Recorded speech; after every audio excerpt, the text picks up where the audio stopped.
Joe, this is yours right here. Okay, so we're going to start. GCACS is apparently a little lost, but on her way. She'll be doing the training for us tonight. I want to again thank everybody for coming. And I did want to take a minute just to talk about, it was more close to our last meeting that there was some cyberbullying going on. This is not new information because this has been going on for a long time, but most of the attacks have been against the charter school people, and this was a charter school person attacking someone else. And I just hope that we can spread the word, and I ask the parents here and board members to spread the word that that is not the way we want to operate, that our goal is to send a message of respect. And what I suggest when people say nasty things about me, I don't read them. And people say, oh, you should hear what they said. I don't really need to know, thank you. That is my suggestion, and that we give a lot of power to the media in their blogs when we get on and we continue with that process of cyberbullying. So I encourage people not to give them that power. And I ask that people spread that message, that our goal is one of respect. In that light, also, there's a lot of conversation about after-school programs and charter school kids and all this kind of stuff. And Tony's not here right now, but I do know that he is working on after-school programs. You can ask him when he comes in. And I guess I would put it out to the board, but I'm assuming that we don't necessarily need a vote to just say, I assume that our after-school programs would be open to all Gloucester kids. That would be our goal, is our goal, is to provide education for all Gloucester kids. So I don't know, is that something we need to vote on? Is that something we need to discuss? Put it out there on the agenda. So anyways, those are two things that came up in the media between our last meeting and now, so just want to mention those. This is a public comment time as well, so if anybody has anything that they would like to have, and somebody came up to me afterwards and asked if they can ask a question. Yes, it's a question, it's a comment, it's anything of the sort, and if something comes up during the meeting that we don't address, please, you can certainly come up to us after the meeting. So, I will be quiet now. Can we do introductions? Just so that yes. Assuming everybody knows yep. who the board is. Yep. Can you also? Sure. I'm Karen off the top. Dave Buchanan. Jay Featherstone. Joan Knowles. Amy Ballin. Gordon Baird. We're missing only Tony. Questions or comments?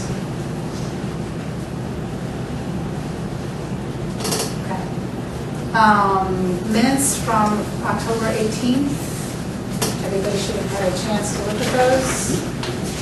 I would entertain a motion to accept the minutes as written. So moved. Second. Discussion? All in favor? And I just want to take a moment to acknowledge Dave Buchanan, who has been writing the minutes up, and there's a process. They have to go to the charter school office in a certain amount of time, so it's actually fairly stressful, and you can end up having to do it very late at night because of the deadlines. And I want to thank you, Dave. It's a big job, and it's apparently really one of the more important jobs, so thank you. I wish I could say it was on. Okay, so we'll do an update on the commissioner's list, which I want to say that most of these things we've actually covered. And the last time we did this, I actually checked stuff off. Welcome. Tony, we're just starting to do our procedural stuff. Okay. So if if you want to just set up or do whatever you need to do, and we'll be done in a few minutes. So in terms of the commissioner's list, many of them I've crossed off at this point because we have really done them all. The only thing I believe that we're still working on is nominating new members, which we'll address tonight. And And we should address it right now, actually, since we're on that list. So, does anyone from the trustees committee want to talk about what's happening on the trustee committee, which is charged with nominating the members of the trustees? Well, the trustees committee just met, and it made a motion to make an offer to Sean O'Neill, who has a terrific background and has already been serving as an advisor and mentor to Tony in a big capacity, and who has really what seemed to us, and I think to many of the parents in the audience, what seemed like a really good background to add to the board. Speaking of expertise in different areas, he would really help us, I think, to have somebody with his depth in the charter school experience, and also his interest and commitment to the arts meshes a kind of nice mesh with our school and its interest.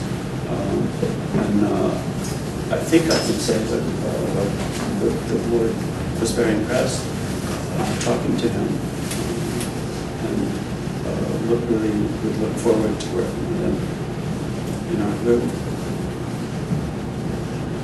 That's the report. Do you want to make a recommendation to the board? We did make a recommendation to the board. You need to make a formal recommendation to this board. Okay, as the chair of the trustee committee, I would recommend that we make an offer to Sean O'Neill to be a member of our board.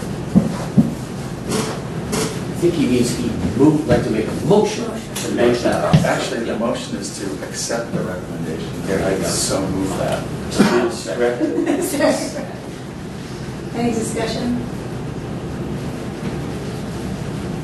Just from the minutes of this meeting, I think his extensive experience as an educator in independent public, and particularly public charter schools, will be invaluable to the school. And he has, as you correctly pointed out, Amy, he's been just an incredible resource and support to me.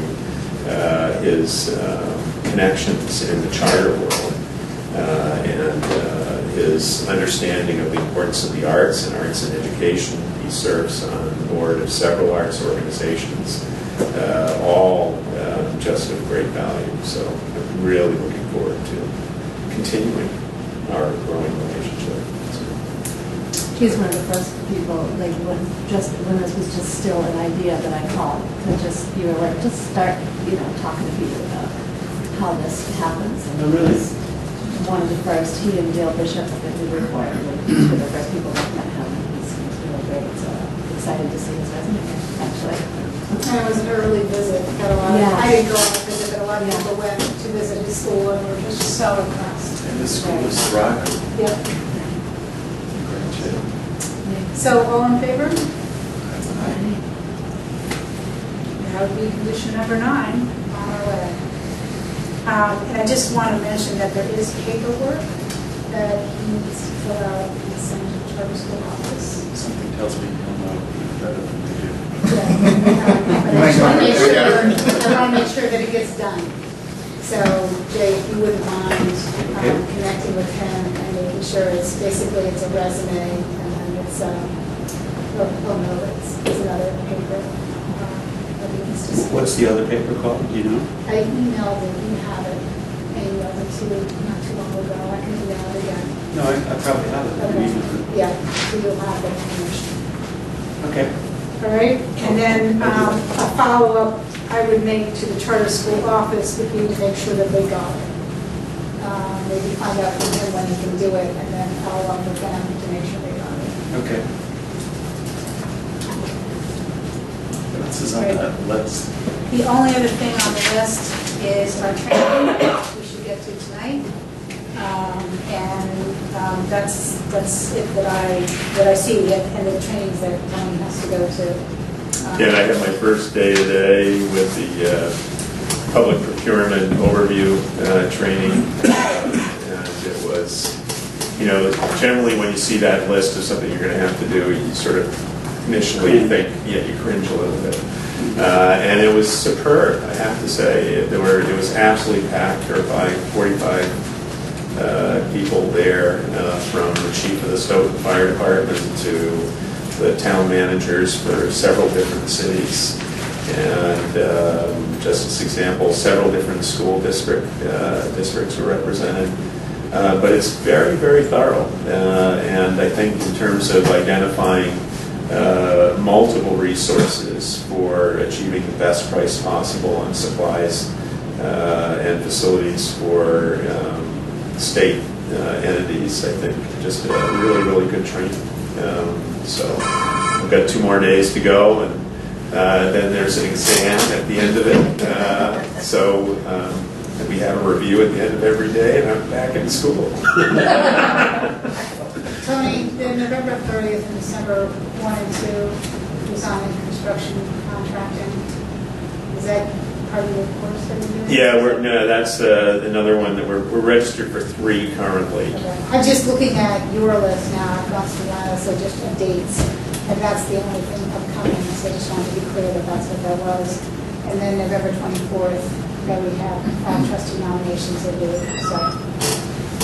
Yeah, and if someone would like to go to the November 31st and 2nd on contracting, I'd be delighted to have them do that. Okay. Any questions about the commissioner's list? Can I bring up something? Yes, please.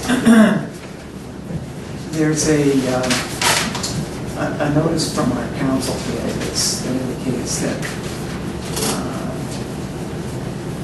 one of the trainings for the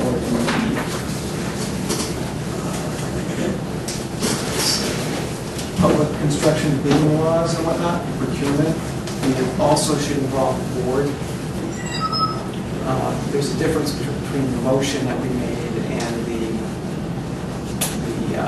actual wording of the probationary statement from the commissioner. And in the probationary statement from the state, it says that the board needs to have some of that training as well. So I just wonder if we could check with the Department of Education about what that should involve. Does it? Tony is Do you know a which board one? If member. that's something that Tony could perhaps He is a board member. provide to us. Right. Yeah. So, Do you know which motion it is? It's omitted from the motions. Oh, it is. It's in the actual probationary statement. if the numbers of the motions are the same as the probationary statements? They're saying that it's not. Yeah, there's a slight difference. No, they're the same numbers, if you're trying to drive this. It's number 1. but, It's number 1, okay. There's a piece missing. I understand that. So it's number 1. So we should check and see whether it's sufficient that Tony is voted as a member of the board, or whether an additional person might go. Or whether we have to have an arrangement like tonight. Maybe Tony could provide training or something, just to summarize some of the training. I think there's a couple of different possible paths we could take to address it. I just wanted to bring it up, because we don't want to be... Well, the key thing I think you pointed out, which is we should ask them what they feel will be it. We want to do whatever they say. Exactly. So I'm happy to take on the charge to contact the assistant associate commissioner Jack Wilson tomorrow morning and get that clarified. So will you let us know? I will. Yeah. There was another question last time as well about the fact that one of the trainings doesn't happen until the beginning of the year, and whether we remain on probation until that has been completed. Do you have an answer on that yet? We don't. I think when we were talking about it, we were just going to let it sit. They're well aware that the deadline Yeah. is after. And they won't be able, there's no one there who will be able to answer the question because that was a committee vote. That was a BESE vote. Yeah. So there's asking a hypothetical question isn't likely to get us anything very useful. Whereas not asking the question might actually get us something useful. Yeah. There was one